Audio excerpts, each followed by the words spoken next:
Shalom, selamat pagi saudara-saudari yang terkasih di dalam Tuhan Yesus Kristus. Sebelum mendengarkan firman Tuhan, mari kita membaca Kitab Mazmur pasal 100 ayat 1-3. Mazmur untuk korban syukur. Bersorak-soraklah bagi Tuhan, hai seluruh bumi. Beribadalah kepada Tuhan dengan sukacita. Datanglah ke hadapannya dengan sorak-sorai. Ketahuilah bahwa Tuhanlah Allah.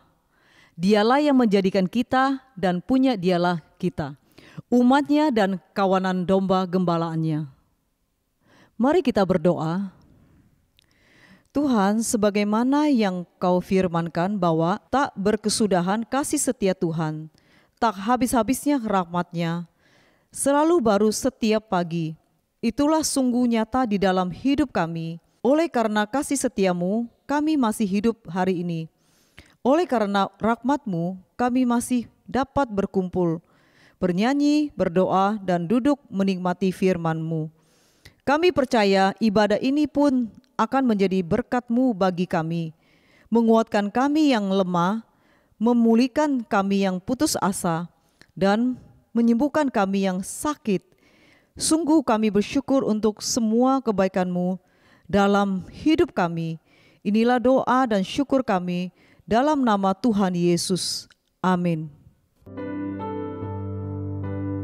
Bapak Ibu Saudara yang kasih Tuhan, mari kita angkat satu pujian di mana kita boleh bersyukur kepada Tuhan dalam segala perbuatannya yang begitu ajaib bagi kita semuanya.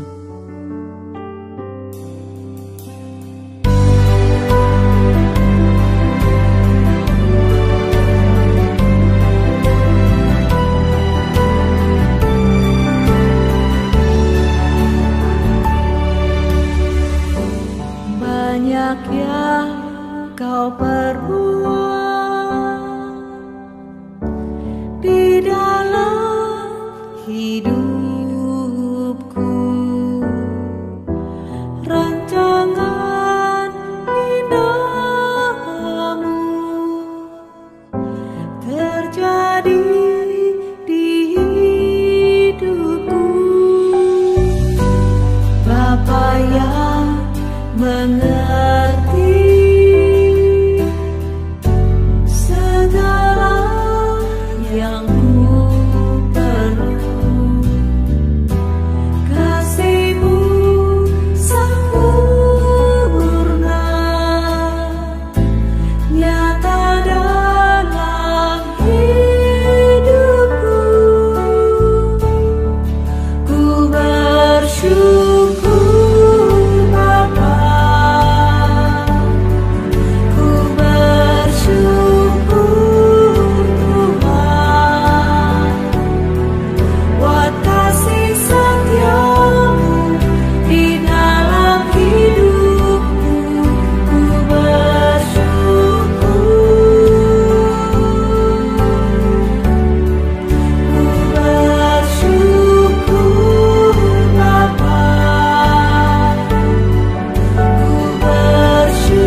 Mari kita siapkan hati kita mau mendengar kebenaran firman Tuhan.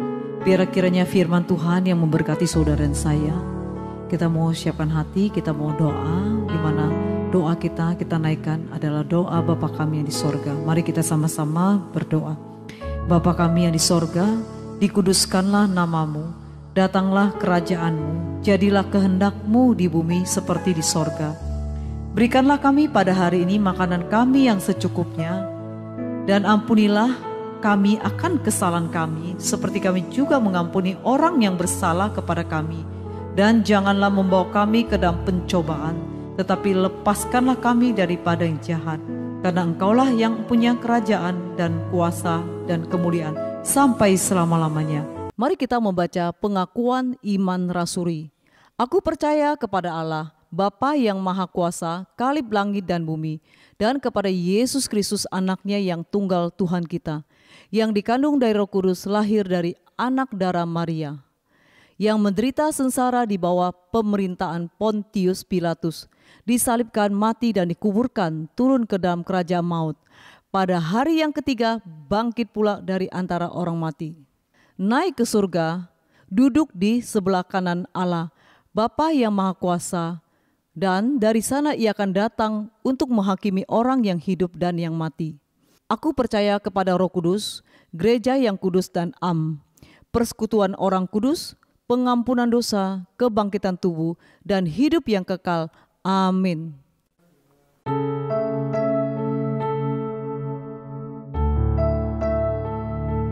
Salam, selamat pagi saudara-saudara kasih Tuhan. Pada pagi ini kita kembali beribadah untuk mendengar sabda firman Tuhan. Mari kita berdoa. Bapa kami sorga, Roh Kudus pimpin kami. Pagi ini kami mau dengar sabda firman-Mu. Kuasa Roh Kudus menyertai hamba-Mu, bibir hamba Tuhan pakai menyampaikan setiap kebenaran-Mu kepada semua umat-Mu.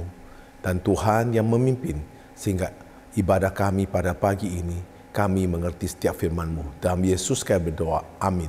Saudara-saudara kasih Tuhan, pada pagi ini tema kita, sadar diri melawan tidak tahu diri. Nah, saudara ada di mana? Sadar diri atau tidak tahu diri? Mari kita lihat firman Tuhan di dalam Lukas 17 ayat 7 sampai 10. Mari kita baca bersama-sama. Siapa di antara kamu yang mempunyai seorang hamba yang membajak atau mengembalakan ternak baginya, akan berkata kepada hamba itu setelah ia pulang dari ladang, mari segera makan. Ayat ke-8. Bukankah sebaliknya ia akan berkata kepada hamba itu, sediakanlah makananku, ikatlah pinggangmu, dan layanilah aku sampai selesai aku makan dan minum. Dan sesudah itu engkau boleh makan dan minum. Ayat ke-9. Adakah ia berterima kasih kepada hamba itu, karena hamba itu telah melakukan apa yang ditugaskan kepadanya? Ayat ke-10. Demikian jugalah kamu. Apabila kamu telah melakukan segala sesuatu yang ditugaskan kepadamu, hendaklah kamu berkata, kami adalah hamba-hamba yang tidak berguna. Kami hanya melakukan apa yang kami harus lakukan. Saudara-saudara kasih Tuhan, apa Yesus ajarkan kepada murid-muridnya? Penggambaran sehari-hari tentang saudara, yaitu tentang sadar diri. Saudara-saudara kasih Tuhan, Yesus menyadarkan kepada murid-muridnya bahwa orang percaya adalah umat yang ditebus oleh Yesus Kristus dan dipanggil menjadi hamba Kristus, bekerja untuk kerajaan Allah. Saudara-saudara kasih Tuhan, Yesus mengajarkan bagaimana sikap yang seharusnya dimiliki oleh pekerja-pekerja. Yesus mengajarkan bagaimana sikap yang seharusnya dimiliki oleh pekerja-pekerja Kristus. Yang pertama, melakukan segala sesuatu yang ditugaskan oleh Tuhan Yesus Kristus. Yang kedua, memiliki hati yang selalu siap untuk melayani dan selalu available. Yang ketiga, tidak suka mengeluh sekalipun telah berjelip lelah. Yang keempat, mengutamakan lebih dahulu kepentingan tuannya, yaitu kepentingan kerajaan Allah, lebih daripada kepentingan sendiri. Saya berkata berkali-kali, orang yang mau mengerjakan pekerjaan Kristus, yaitu harus mementingkan kerajaan Allah daripada diri sendiri. Yang kelima, tidak memegahkan diri dari segala yang telah dikerjakan. Yang keenam, tidak menuntut penghargaan apapun, tidak minta pujian, bahkan tidak memerlukan ucapkan terima kasih. Saudara-saudara kasih Tuhan, bila dipandang dari sudut pandang modern pada zaman sekarang ini, seakan-akan tuannya tidak ramah atau kurang memperhatikan bawahannya. Tetapi dalam konteks budaya pada zaman Yesus, seorang hamba bukanlah seperti pekerja zaman sekarang, saudara-saudara kasih Tuhan. Hamba adalah seorang yang dibeli oleh tuannya, sehingga tidak memiliki hak apapun dan kewajiban untuk melayani tuannya seumur hidup. Bahkan anak yang dilahirkan pun akan menjadi milik tuannya.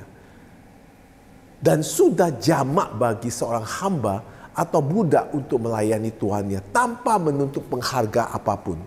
Saudara-saudara kasih Tuhan, bagi seorang budak dengan dipercaya melayani tuannya itu sudah sesuatu kehormatan. Di dalam kamus seorang budak tidak perlu tuannya mengucapkan terima kasih atau mengajak makan bersama-sama di satu meja. Itu sama sekali tidak pernah terpikir olehnya, saudara-saudara kasih Tuhan. Jadi Yesus benar-benar sedang mengajar tentang hati hamba kepada murid-muridnya. Saat murid-muridnya menyadari betapa besarnya nilai penebusan yang Yesus berikan dengan sukacita dan penuh dengan kelelahan, mereka akan memberikan seluruh hidupnya sebagai persembahan bagi Tuhan. Mereka akan melayani Tuhan dengan segenap hati tanpa menuntut penghargaan. Perkataan Yesus tersebut berfokus pada sikap yang sepantasnya dimiliki oleh orang percaya. Jadi bukan sedang menggambarkan sikap Tuhan sebagai Tuhan yang tidak peduli. Jangan salah dimengerti, saudara-saudara kasih Tuhan. Tuhan sangat menghargai orang yang percaya, yang bekerja sungguh-sungguh bagi kerajaan Allah. Saudara-saudara kasih Tuhan, dalam Lukas 18 ayat 9 sampai 14, mari kita baca bersama-sama. Dan kepada beberapa orang yang menganggap dirinya benar dan memandang rendah semua orang lain, Yesus mengatakan perumpamaan ini. Ayat 10, ada dua orang pergi ke bait Allah untuk berdoa. Yang seorang adalah Farisi, yang lain pemungut cukai. Ayat 11, orang Farisi itu berdiri dan berdoa dengan hatinya begini. Ya Allah, aku mengucap syukur kepadamu karena aku tidak sama seperti semua orang lain. Bukan perampok, bukan orang lalim, bukan penzina, dan bukan juga seperti pemungut cukai ini. Ayat 12, aku berpuasa 2 kali seminggu. Aku memberikan 1/10 dari segala penghasilanku. Ayat ke-13, tetapi pemungut cukai itu berdiri jauh-jauh, tidak berani menenggada ke langit. Melainkan ia memukul dirinya dan berkata, ya Allah, kasihanilah aku orang berdosa ini. Ayat 14, aku berkata kepadamu, orang ini pulang ke rumah sebagai orang yang dibenarkan Allah, dan orang lain itu tidak. Sebab barang siapa meninggikan diri, ia akan direndahkan. Sebarang siapa merendahkan diri, ia akan ditinggikan. Saudara dikasih Tuhan, ada sebuah cerita yang saya ingin sampaikan kepada saudara-saudara. Ada 2 ekor kambing berjalan dengan gagah dari arah yang berlawanan di sebuah pegunungan yang curam. Saat itu secara kebetulan mereka secara bersama-sama masing-masing tiba di tepi jurang yang di bawahnya mengalir air sungai yang sangat deras.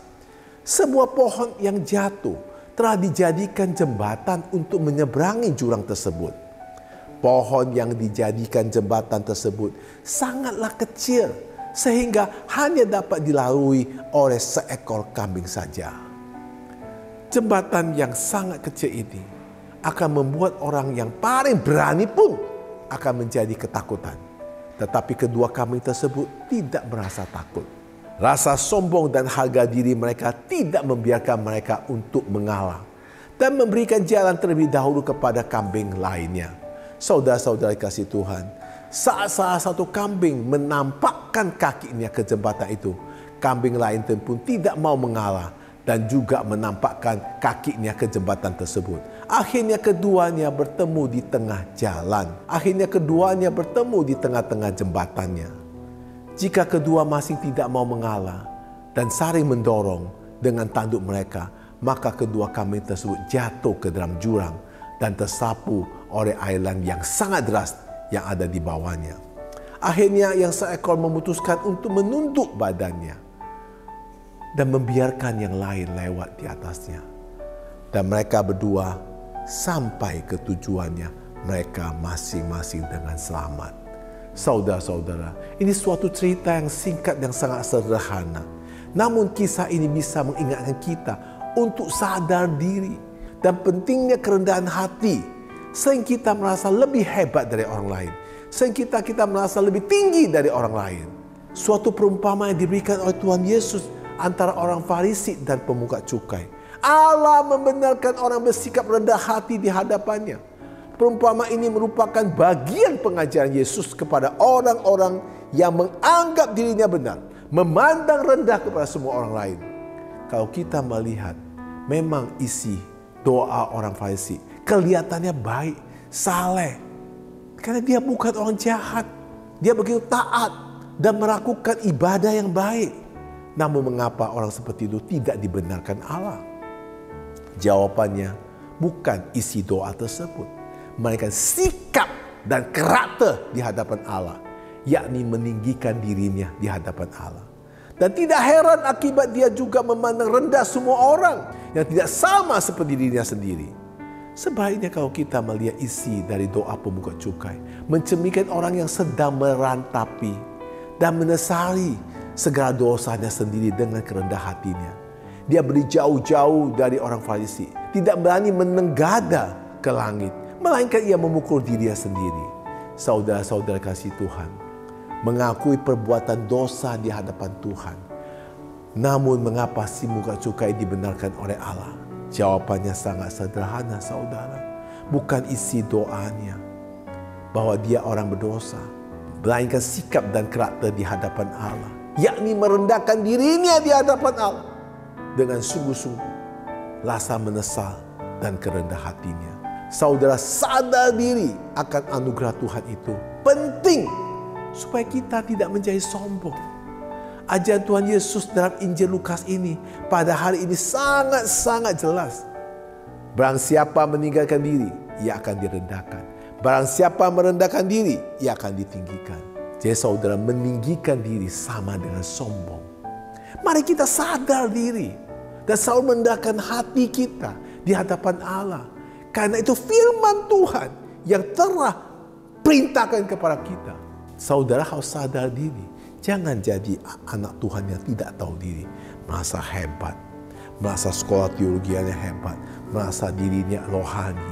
Merasa dirinya sudah melayani. Merasa segalanya dia orang paling hebat. Jangan saudara. Kita harus selalu merendahkan diri hadapan Allah. Karena merendahkan diri, kita tahu diri. Kita itu bukan siapa-siapa. Kita nggak bisa apa-apa saudara. Semua hidup kita karena anugerah Tuhan. Semua Tuhan yang beri. Saudara bisa hari ini jadi seorang sukses karena Tuhan yang beri. Saudara bisa mempunyai rumah, Tuhan yang beri. Saudara mempunyai keluarga, juga Tuhan yang beri. Saudara punya anak-anak yang hebat, Tuhan yang beri. Semua itu datang dari Tuhan. Saudara, di dalam Alkitab di Lukas ada satu yang saya mau sharing kepada saudara, yaitu Zakius. Saudara lihat Zakius di Lukas 19. Zakius itu seorang yang pendek, pemungut cukai. Tapi dia berusaha untuk mau jumpa dengan Yesus. Dia manjat pohon ara. Ketika Yesus berjumpa dengan dia di pohon ara, karena dia pendek, dia tidak bisa dilihat oleh Yesus. Maka dia manjat pohon ara supaya Yesus bisa melihat dia. Ketika Yesus melihat dia, maka Yesus berkata, "Bajut, aku hari ini akan ke rumahmu." Saudara, ketika Zakius bertemu dengan Yesus dan Yesus mau datang ke rumahnya, Zakius begitu senang. Dia tahu diri, dia seorang pemungut cukai. Seorang yang tidak benar. Tapi Yesus mau ke rumahnya. Maka dia berkata di depan semua orang. Dengan statement Zakius, kita harus pelajari. Apa yang dia katakan? Lukas 19 ayat 8. Tetapi Zakius berdiri dan berkata kepada Tuhan, "Tuhan, setengah dari milikku akan kuberikan kepada orang miskin. Sekiranya ada sesuatu yang kuperas dari seseorang, akan ku kembalikan 4 kali lipat." Itulah pertobatan, kerendah hati Zakius yang harus kita pelajari. Saudara, ini penting. Pertobatan kerendah hatian yang harus kita miliki. Sehingga kita jadi anak Tuhan di mana-mana, bukan jadi batu sanjungan. Jadi selalu berkat dimanapun kita berada. Mari kita berdoa. Bapa kami surga, terima kasih Tuhan atas firman-Mu pada hari ini. Kita harus sadar diri, penebuskan Engkau di kayu salib untuk menebus dosa-dosa kita. Engkau telah banyak mengajar kita untuk merendahkan diri, supaya kami menjadi hamba-hamba-Mu yang bisa menjalankan amanah agung dengan baik. Sehingga hamba-hamba-Mu Tuhan pakai yang luar biasa. Semua orang-orang melihat, jadikan kami sebagai saluran berkat, bukan batu sanjungan. Selalu mendekatkan diri dan sadar diri. Dan Tuhan, tuntunlah kami, janganlah kami tidak tahu diri, menganggap kita pintar, menganggap kita hebat, menganggap kita semuanya semua dari kita. Semua itu pemberian-Mu ya Bapa. Semua anugerah-Mu. Maka kita sadar bahwa semua hidup itu karena anugerah Tuhan. Dan semua ini ya Tuhan, pimpin kami supaya kami terus menjadi orang yang sadar diri. Dan Tuhan yang terus memakai kami supaya selalu berkat untuk banyak orang. Dalam nama Yesus kami berdoa. Amin. Saudara, sadarkah diri atau tidak tahu diri? Ini penting. Hidup ini semua datangnya dari Tuhan. Tidak ada satupun yang saudara miliki. Semua itu Tuhan. Sadar diri dan lakukanlah apa yang Tuhan perintahkan, yaitu menjalankan amanah agung-Mu dan menjalankan pelayanan selalu dengan rendah hati, tidak perlu sombong, tidak perlu rasanya hebat, tidak perlu rasanya ngerti. Selalu terus merendahkan dirimu di hadapan Tuhan. Sehingga apa yang kamu jalankan, Roh Kudus selalu pimpin saudara. Dan saudara karena sadar, saudara selalu akan diberkati Tuhan. Tuhan Yesus memberkati.